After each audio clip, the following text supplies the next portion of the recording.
Hello friends, मैं अंकित कुमार। मैं आप सभी का स्वागत करता हूं अपने YouTube channel India medical lecture Ankit में। और आज हम आपको बताने वाले हैं सोलबिन कोल्ड डीएस सिरप और सस्पेंशन के यूज के बारे में। इसके बारे में हम इस वीडियो में संपूर्ण जानकारी आपको बताने वाले हैं। सबसे पहले हम इसके यूज के बारे में बताएंगे कि इसका उपयोग कब किया जाता है, इस सोलबिन कोल्ड डीएस का उपयोग कब किया जाता है, कौन सा ऐसा कंडीशन होता है कि इस दवा को बच्चों को पिलाया जाता है, बच्चों को कौन सी ऐसी बीमारी होती है कि बच्चों को इस दवा को पिलाया जाता है। उसके बाद हम इस दवा के डोज के बारे में बताएंगे कि इस दवा का कितना मात्रा बच्चों को पिलाना है, इस दवा का कितना खुराक बच्चों को पिलाना है। अगर बच्चों को इस दवा को पिलाना होगा तो इस दवा का कितना मात्रा और कितना खुराक बच्चों को पिलाएंगे। उसके बाद हम इसके साइड इफ़ेक्ट के बारे में बताएंगे। साइड इफ़ेक्ट का मतलब होता है दवा का उल्टा प्रभाव। उल्टा प्रभाव, अगर कोई भी दवा है और उसका उल्टा प्रभाव पड़ता है तो उसे उसका साइड इफ़ेक्ट बोला जाता है। हम किसी दवा को किसी और बीमारी को ठीक करने के लिए ले रहे हैं और उसका उल्टा प्रभाव हमारे बॉडी पर पड़ रहा है तो उसे उस दवा का साइड इफ़ेक्ट बोला जाता है। उसके बाद हम उसके प्रिकॉशन के बारे में बताएंगे। प्रिकॉशन का मतलब होता है सावधानी और चेतावनी। अगर इस दवा को बच्चों को पिलाना है तो उससे पहले कौन सा ऐसा सावधानी और चेतावनी है जिसको ध्यान में रखकर इस दवा को बच्चों को पिलाना है। उसके बाद हम इसके ब्रांड नेम के बारे में बताएंगे। ब्रांड नेम का मतलब होता है दवा का नाम। ब्रांड नेम का मतलब होता है दवा का नाम। अगर इस दवा को आपको किसी भी मेडिकल से ख़रीदना होगा तो इस दवा का कौन सा ऐसा नाम है कि जिस नाम से आप किसी भी मेडिकल से इस दवा को ख़रीद सकते हैं। अगर इस दवा को आपको किसी भी मेडिकल से ख़रीदना होगा तो कौन सा ऐसा नाम है जिस नाम से इस दवा को आप किसी भी मेडिकल से आसानी से ख़रीद सकते हैं। उसके बाद हम इसके कंपोजिशन के बारे में बताएंगे कि इस सोलबिन कोल्ड डीएस सस्पेंशन में क्या पाया जाता है, इस सोलबिन कोल्ड डीएस सिरप में क्या क्या पाया जाता है, कौन सा ऐसा कंपोजिशन है जो कि इस सिरप और सस्पेंशन में उपस्थित रहता है। हम इसके बारे में वीडियो में सारी जानकारी बताने वाले हैं। इसके बारे में संपूर्ण जानकारी हम इस वीडियो में आपको बताने वाले हैं। थैंक यू दोस्तों, चलते हैं वीडियो की ओर। वीडियो को लाइक, चैनल को सब्सक्राइब और बेल आइकन प्रेस करना ना भूलें। थैंक यू दोस्तों, चलते हैं वीडियो की ओर। सबसे पहले हम इस दवा के उपयोग के बारे में बताएंगे कि इस दवा का उपयोग कब किया जाता है, कौन सा ऐसा कंडीशन होता है कि इस दवा को बच्चों को पिलाया जाता है, बच्चों में कौन सा ऐसी बीमारी होती है कि इस दवा को बच्चों को पिलाया जाता है। Cough and cold.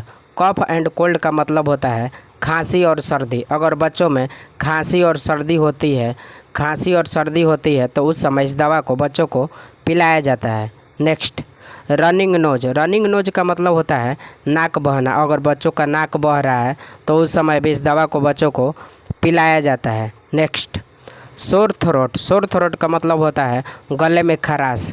जब खांसी सर्दी होती है तो उस समय गला खरखराने लगता है, घरघराने लगता है, तो उस समय भी इस दवा को बच्चों को पिलाया जाता है। Next, nasal congestion.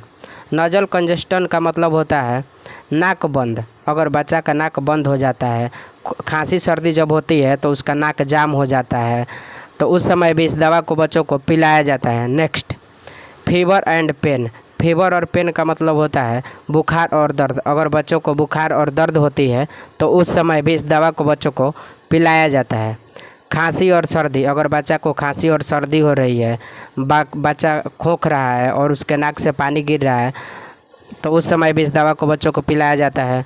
अगर बच्चा का नाक बह रहा है तो उस समय भी इस दवा को बच्चों को पिलाया जाता है। गले में खराश। अगर बच्चों को गले में खराश है, गला घरघरा रहा है, तो उस समय भी इस दवा को बच्चों को पिलाया जाता है। नाक बंद। अगर बच्चा का नाक बंद हो गया है, जाम हो गया है, खांसी के कारण, सर्दी के कारण उसका नाक ब्लॉकेज हो गया है, यानी नाक में जम गया है, तो उस समय भी इस दवा को बच्चों को पिलाया जाता है।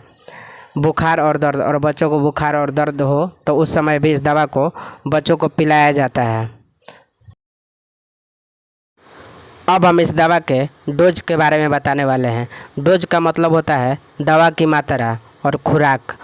अगर इस दवा को बच्चों को पिलाना होगा तो इस दवा का कितना मात्रा और कितना खुराक बच्चों को पिलाएंगे। अगर इस दवा को बच्चों को पिलाना होगा तो इस दवा का कितना मात्रा बच्चों को पिलाएंगे, इस दवा का कितना खुराक बच्चों को पिलाएंगे। अब हम उसके बारे में आपको बताने वाले हैं। अगर बच्चा का उम्र 3 से 6 महीना है, अगर बच्चा का उम्र 3 से 6 महीना है तो उसे 1.5 ml एक दिन में 2 टाइम पिलाएंगे। अगर बच्चा का उम्र 3 से 6 महीना है तो उसे 1.5 ml एक दिन में 2 टाइम पिलाएंगे। बीडी का मतलब होता है एक दिन में 2 बार।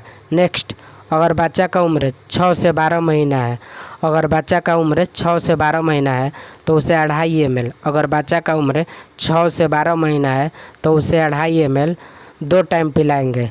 अगर बच्चा का उम्र 6 से 12 महीना है तो उसे 2.5 ml एक दिन में 2 टाइम पिलाएंगे।